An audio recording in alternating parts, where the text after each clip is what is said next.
야고보서 1장 19절부터 27절까지 제가 봉독합니다. 내 사랑하는 형제들아, 너희가 알지니 사람마다 듣기는 속히 하고 말하기는 더디하며 성내기도 더디하라. 사람이 성내는 것이 하나님의 의를 이루지 못함이라.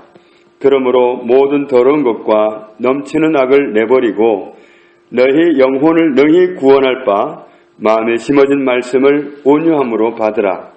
너희는 말씀을 행하는 자가 되고 듣기만 하여 자신을 속이는 자가 되지 말라. 누구든지 말씀을 듣고 행하지 아니하면 그는 거울로 자기의 생긴 얼굴을 보는 사람과 같아서 제 자신을 보고 가서 그 모습이 어떠했는지를 곧 잊어버리거니와 자유롭게 하는 온전한 율법을 들여다보고 있는 자는 듣고 잊어버리는 자가 아니요 실천하는 자니 이 사람은 그 행하는 일에 복을 받으리라.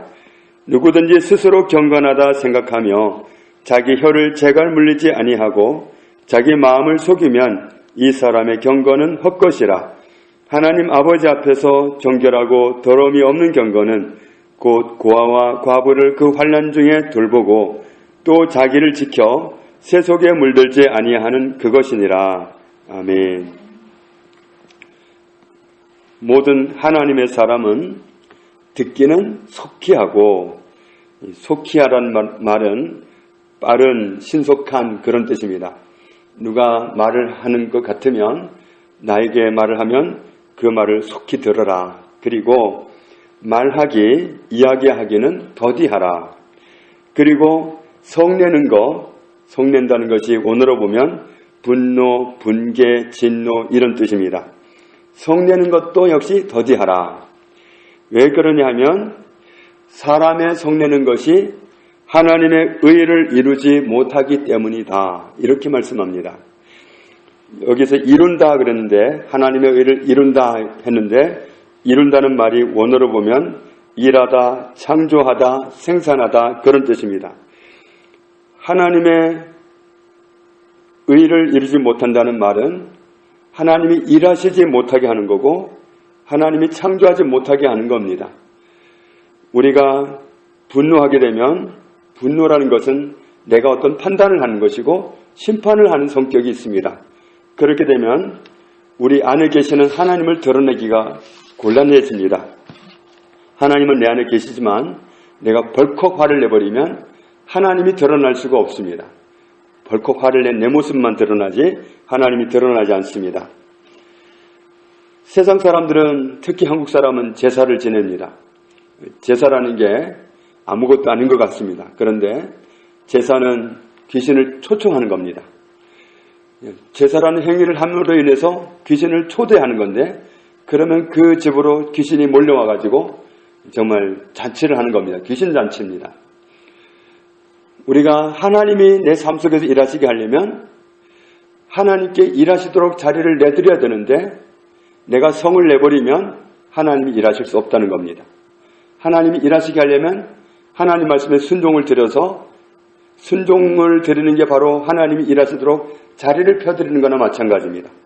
그러면 하나님이 일을 하실 수 있는데 그 성내지 말라는 말씀을 내가 무시해버리고 성을 낼 수도 있습니다. 자유의지니까 할 수는 있는데 그렇게 되면 하나님의 의를 이룰 수가 없다. 하나님이 일하실 수가 없다.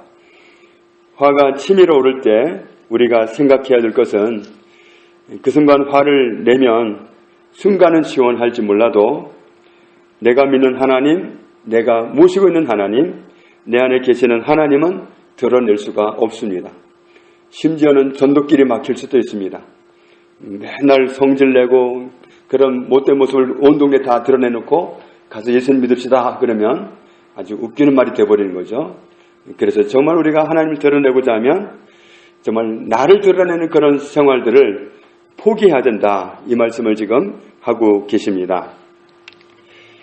좀 내키지 않는다고 할지라도 오늘 말씀은 하나님의 사람들에게 우리에게 하시는 명령입니다. 하나님의 사람으로서 너희는 듣기는 속히 하고 말하기 더디하고 성내는 것도 더디하라. 이런 것들을 하면 하나님을 드러내는 길이 막혀버린다. 구약 성경에 보면 나병 환자였던 나아만이 낫고 싶어서 하나님의 사람 엘리사를 찾아갔습니다.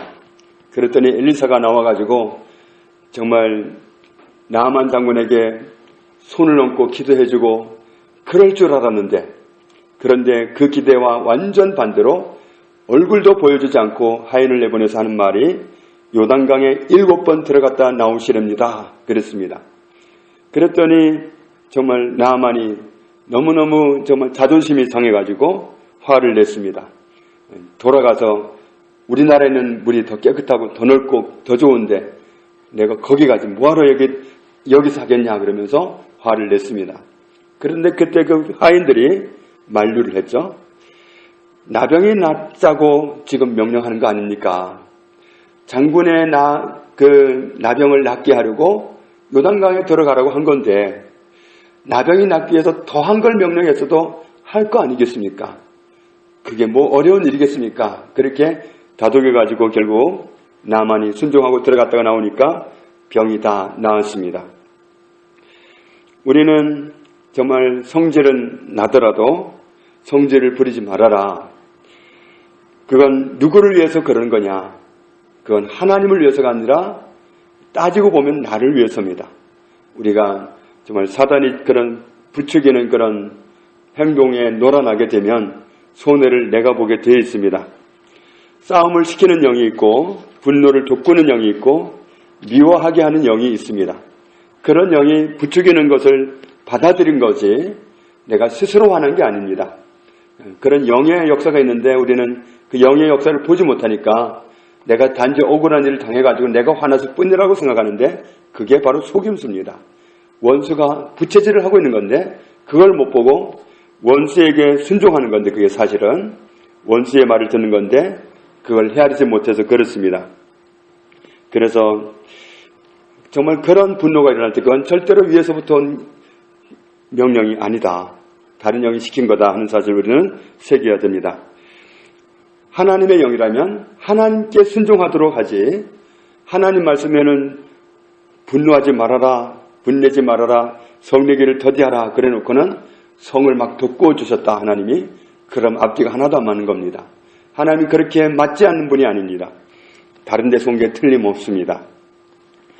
21절 말씀에 그러므로 모든 더럽히는 것 그리고 넘치게 풍부하게 다가오는 악을 내버리라 그랬습니다. 더럽히는 것, 모든 더럽히는 것 그런 것들은 위에서 온 게 아니기 때문에 받아들이면 내가 더럽혀지는 겁니다. 그런 더럽히는 것, 또 넘치게 풍부하게 다가오는 악을 내버리고 그런 것들은 나를 위하는 것 같지만 사실은 나를 더럽히는 것들이기 때문에 거절해버리고 버려버리고 그럼 우리가 어떻게 살아야 되느냐?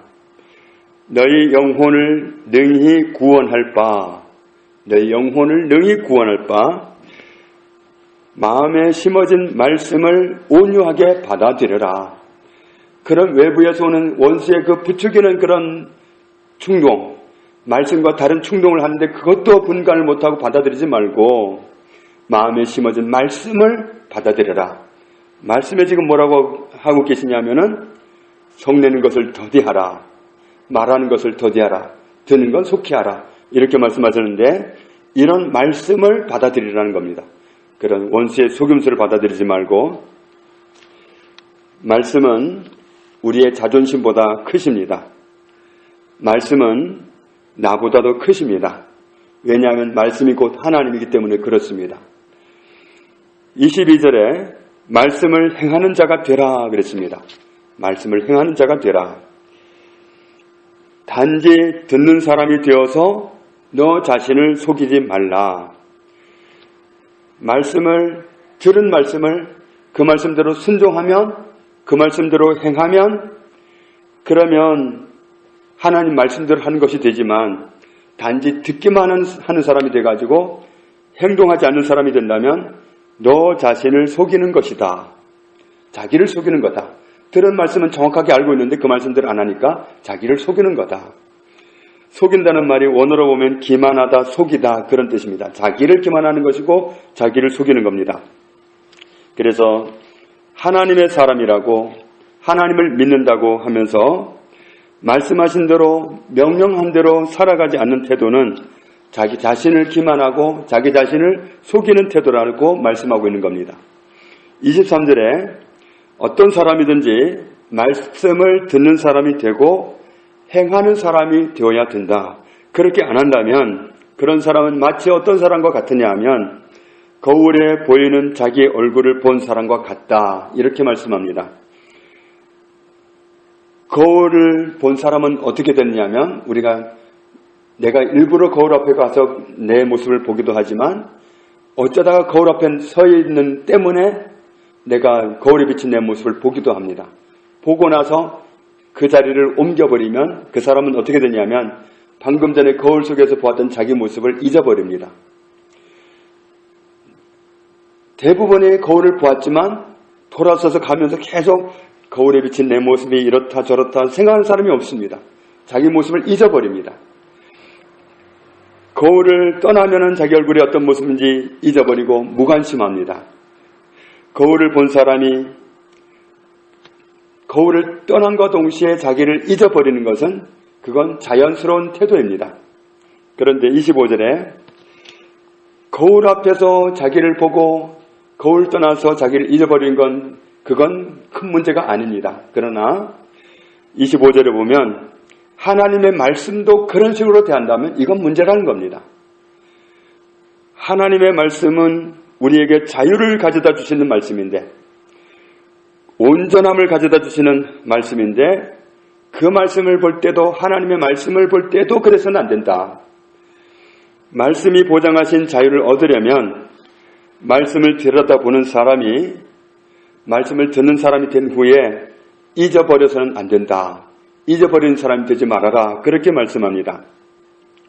말씀이 요구하시는 행위를 하는 사람, 순종을 드리는 사람, 이런 사람이 말씀이 보장하고 있는 그 자유를 누리게 되는 사람이기 때문에 말씀은 거울 보듯이 해서는 안 된다. 거울 보고 돌아가서 잊어버리는 건 상관이 없지만 말씀 보고 돌아가서 말씀 잊어버리는 사람은 안 된다. 말씀이 자기한테 자유를 주는 건데 자기한테 자유를 가져다 주고 자기를 온전하게 하는 것이 말씀인데 말씀도 거울 보듯게 하면 안 된다. 이렇게 하는 사람은 그가 행한 일에 대해서 복을 받는다. 말씀을 보고 이 말씀에서 눈을 떼고 가면서 그 말씀대로 살아가는 사람은 자기 행한 데에 대해서 복을 받는다. 26절 말씀에 어떤 사람이든지 스스로를 경건하다고 믿으면서 자신의 혀를 말씀대로 제갈 먹이지 않고 제갈 먹인다는 걸 제어하는 걸 뜻합니다. 제어하지 않고 그런 사람은 자기 마음을 속이는 사람이다. 그런 사람의 경건은 어떤 것이다? 헛것이다. 그런 사람의 경건은 헛것이다. 여기서 경건 그랬는데 이 경건이라는 말이 원어로 보면은 하나님께 대한 신앙입니다. 하나님께 대한 신앙. 하나님께 대한 신앙을 경건이라고 표현합니다. 하나님께 대한 신앙이 헛것이다. 말씀을 자기한테 적용하지 않는다면 이 말씀에서는 정말 우리에게 초두에 명령하시기를 누군가가 나한테 말하면 듣기는 속히 하고 말하기 더디하고 성내는 것 더디하라 이렇게 말씀하셨습니다. 그럼 이 말씀대로 그 말씀으로 자기를 제어하면 성내지 않고 다른 사람에게 말하는 걸 급하게 하는 것보다 듣는 걸 속히 하고 이런 태도를 취하게 될 겁니다. 그 말씀을 접한 순간에 결단하고 나갈 겁니다. 그런데 그렇게 하지 않는다면 그런 사람은 자기 마음을 속이는 것이고 그런 사람의 경건은 헛것이다. 헛것이라는 말은 공허한, 헛된, 효과 없는, 쓸모없는, 무가치한, 무익한 그런 뜻이 있습니다. 아무리 요란한 신앙생활을 한다 해도 그건 유익이 없는 거다. 그렇게 말씀합니다. 그러니까 그런 사람은 자기 혼자 자기가 경건하다고 생각하는 거지 그렇게 여기는 거지 실제로는 경건하지 않다는 겁니다. 말씀으로 자기를 다스리지 않는다면 그 사람은 경건하지 않은 거다. 말씀으로 자기를 통제하는 사람이 경건한 사람이고 그런 사람이 하나님께 대한 신앙이 있는 사람이다. 대부분은 겉모습만 보고 저 사람 경건해. 저 사람 하나님 잘 섬겨. 독실해 그럽니다. 웬만큼 교회 나가면 다 독실하다고 하대요. 그냥 요즘 사람들 표현하기를 독실하다고 그러는데, 말씀으로 자기를 통치하는 사람이, 그런 사람이 경건한 사람이고 그런 사람이 진짜 신앙 있는 사람이다. 27절에 하나님 아버지 앞에서 정결하고 더럽혀지지 않은 경건, 그런 신앙은 고아라든지 과부라든지 그런 의지할 데 없는 사람이 어려울 때 돌볼 줄 아는 사람, 방문할 줄 아는 사람, 이런 사람이다. 그리고 자신을 지키는 것이다. 어떻게 지키냐면 세상에 물들지 않도록, 세상에 물들지 않도록 자기를 지키는 사람, 이런 사람이 진짜 경건한 사람이고, 이웃이 어려움을 당할 때 정말 같이 마음을 실어서 돌볼 수 있는 사람, 이런 사람이 경건한 사람이다. 나만 편안하면 되고 나만 괜찮으면 되고 그런 사람은 경건하지 않다는 거죠. 그래서 세상에 살면서도 우리가 세상에 물들지 않는 사람, 하나님의 사람, 하나님을 드러내는 사람, 이런 삶을 어떻게 살아갈 수 있을까? 그 비결을 시편 119편 9절에는 이렇게 말씀합니다. 청년이 무엇으로 그의 행실을 깨끗하게 하리이까? 주의 말씀만 지킬 따름이니이다. 말씀 붙잡고 살아가는 사람이 하나님 앞에서 세상에 물들지 않고 진짜 경건한 사람으로 살아갈 수 있다. 디모데후서 3장 16절에도 모든 성경은 하나님의 감동으로 된 것으로 교훈과 책망과 바르게 함과 의로 교육하기에 유익하니 이는 하나님의 사람으로 온전하게 하며 모든 선한 일을 행할 능력을 갖추게 하려 함이라. 하나님의 말씀이 내 삶을 통치할 때 나는 하나님 앞에서 온전한 사람이 되어간다. 말씀이 나를 다스리게 해야 됩니다. 말씀으로 사는 사람이 되어야 됩니다. 이런 사람이 진짜 경건한 사람이고 이런 사람이 진짜 하나님께 신앙이 있는 사람입니다. 말씀으로 살아가는 사람, 우리가 이런 사람이 되기를 하나님은 요구하고 계십니다. 내 식대로 살아가지고는 온전한 하나님의 사람이 될 수가 없습니다. 이 말씀은 누가복음 9장 23절 말씀과도 연결이 됩니다. 아무든지 나를 따라오려거든 자기를 부인하고 날마다 제 십자가를 지고 나를 따를 것이니라. 내 생각, 내 충동, 내 자존심, 이런 걸 가지고 살아가는 게 그리스도인이 아니라 나는 날마다 포기되어지고 날마다 주님을 따라가고 말씀을 따라가고 말씀에 복종하고 말씀이 나를 통치하도록 하는 이런 사람, 말씀으로 살아가는 사람이 진짜 경건한 사람이고 하나님께 인정받을 수 있는 사람입니다. 오늘 우리가 정말 야고보서 1장 19절 이하에 있는 말씀처럼 정말 경건한 사람, 정말 하나님께 대한 신앙이 있는 사람으로 살기 위해서 말씀으로 사는 사람 다 되시기를 주님의 이름으로 축복합니다. 아버지 하나님 감사합니다. 우리가 어떻게 진짜 하나님께 인정받는 경건한 사람이 될 수 있는지, 어떻게 하면 진짜 하나님께 신앙 있는 사람이 될 수 있는지를 가르쳐 주셨습니다. 말씀으로 자기를 다스리는 사람, 말씀으로 살아가는 사람입니다. 이런 사람이 하나님께서 찾으시는 사람이고 이런 사람이 되기를 하나님이 오늘도 우리에게 명령하셨습니다. 오늘 이 말씀에 순종하기 원합니다. 말씀으로 살아가는 일생이 되기 원합니다. 순간순간을 날마다를 그렇게 살아가기 원합니다. 주님, 저희가 항상 이렇게 살아갈 수 있도록 날마다 말씀을 깨닫게 해주시고 말씀 붙잡고 살아가도록 은혜를 주옵소서. 예수님 이름으로 기도합니다. 아멘.